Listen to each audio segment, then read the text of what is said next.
Another normal day in the Pokemon world. Huh? What's that? Is that an ultra wormhole? Wait, what's coming out of it? Wait, what the fuck? Okay, in this video, I was thinking I'm going to take some monsters from Monster Hunter and I'm going to try and give them typings, abilities, and stats based on what I think they would have if they were Pokemon. Now, the monster I wanted to start off with is Lagiacrus, and I feel like it's a very iconic and very cool monster, so that's why I chose it. And I think it's pretty easy to say that it's a water type Pokemon, but its secondary typing, you could argue it was either a dragon or electric type. But I think because there's a lot of dragon monsters, I'm going to say electric. Like, look at this picture. It is definitely an electric type. So now that we have the typing down, I'm going to try and find an ability that I think fits the Gyakris best.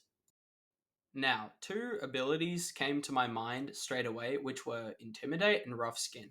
I mean, Intimidate is obviously extremely good, being used on some of the best Pokemon in all of VGC, like Incineroar, and it lowers both opponents' attack every time you switch in. Like, that's obviously super good, and Lagiacrus is a very intimidating monster, so I think it'd fit very well. And Rough Skin, I think, is very underappreciated because it deals 1/8 of the opponent's health every time they hit you with a contact move. And clearly, Lagiacrus has very rough skin because it's like a crocodile. Like, they have super rough skin. So I think that'd be a really cool ability. So deciding between the two was difficult, but eventually I decided that Rough Skin would be way cooler because Intimidate is a very kind of overused ability, and Rough Skin would be very cool to see on a Pokemon as strong as Lagiacrus. Okay, so next I wanted to give Lagiacrus some base stats, and I was going to limit myself to 680 base stats because that's what most legendary Pokemon would have, and I think Lagiacrus is definitely going to be a legendary Pokemon if it's in the Pokemon world. So starting off with HP, I wanted to give Lagiacrus a kind of middle of the road stat, and I think 100 is just kind of perfect for that because it's not too high and it's just not too low, and it can support good defenses, but it won't make a Pokemon super broken just by being there. So there isn't really much to say about Lagiacrus's attack other than it's its best stat and it's definitely a really, really good attacker. Because like if you look at it in any of the games, it's definitely attacking physically. So I mean, that's it. Lagiacrus's skin looks absolutely bulletproof, so I feel like 125 defense might not even do it justice, but it really does tie in well with the other stats I'm going to give it later on, and it will definitely make it bulky enough to tank some good hits, maybe even a super effective one. Now, the really big crocodile didn't exactly strike me as a magic user, so I decided to give Lagiacrus a 75 special attack. I mean, that's really bad, and it means I can put more stats into other things that would use it more. So that's really all I have to say. Next up is special defense, and this is just the same story as defense. It's 125. It will let Lagiacrus tank some pretty good hits, maybe even super effective ones. And honestly, just keeping both defenses the same means it's not particularly weak in either one. Now, some of you might know the story of Garchomp into Mega Garchomp because when Garchomp Mega Evolves, it actually loses 10 points in its speed, which makes it so much worse to the point where people don't even use the Mega and actually use the base form over the Mega. So I decided not to make that mistake and to give it over 100 speed points, which makes it much better and it can outspeed basically every Pokemon in the game. Bar things like Flutter Mane and Zacian, but who cares about them? Introducing Lagiacrus, the Ocean Lord Pokemon. Now that we've finished Lagiacrus, what are your thoughts on it? Leave a comment about what you like about it and what you would change if you were the one creating it. Hey, before we move on, I'd just like to say this is my first ever video on YouTube, and if you could leave a comment about something that you would change or something you enjoyed, or maybe even subscribe, that would absolutely make my day. Okay, now for the next monster. Now, the next monster I wanted to talk about is Arcveld. Arcveld is the new flagship of Monster Hunter Wilds, the newest installment in the Monster Hunter series.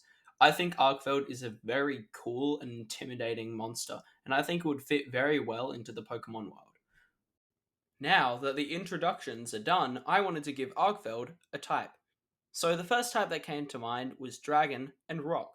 And I feel like that fits Archveld very well because clearly it's a dragon type. Like, look at it. It's a big lizard with wings. I think that fits very well. Secondary is Rock type. And look at those wings. They have long chains attached to them, which are basically rocks. So I think it fits really well. Another type that could probably work is Steel, based on its color palette and just generally the vibes it gives off, but I think Rock is the better pick in this situation. So, I wanted to give Arkfeld an ability, and after a grueling 2 minutes of research, I came across Dragon's Maw. See, Dragon's Maw powers up dragon type moves by 50%, and this is definitely not broken because the only other Pokemon they gave this ability to is straight cheeks. So, there's no way this could make Arkfeld really, really good. So, that's why I'm going to give it to it because as you can see, it has a dragon and it has a maw. Now, I wanted to give Arkveld some stats, and starting off with HP, I thought 125 would be just right, because that's not taking too much from its total, and it can make sure it can tank plenty of hits, and it can complement its defense and special defense well. It also represents how much HP it has in the game.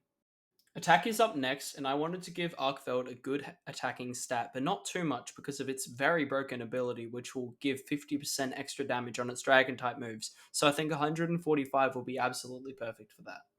Defense is up next, and I think 150 fits Arkfeld very well because clearly its skin is very thick and it's covered in rocks and scales. So I think its defense would definitely be this high, and I think 150 does represent that pretty well. Now, with special attack, I didn't want to give it too much because clearly Arkfeld usually attacks physically, and 90 I think works because you can sometimes use it, but almost always you're going to be opting for the physical attack. Arkfeld's special defense stat is nothing to scoff at. Though not as impervious to attacks as it is on the physical side, its special defense will definitely turn away a lot of weaker specially attacking moves. Last and definitely least is speed. I'm sorry, Arkveld is just not a fast monster, and this also means I can allocate the stats that I would have put into speed into other things. Also, this would definitely be really good in Trick Room anyway. Introducing Arkfeld, the chain Pokemon. What do you like about Arkfeld? Would you change its ability or its type, or do you think it's right? Leave a comment about what you would do and what your thoughts are on the design. Okay, now this is the end of the video. Thanks for watching. I don't know if this video is going to perform well, but if it gets 50 likes, I'll make a part 2. Leave suggestions for monsters I could do in that video in the comments. Thanks for watching.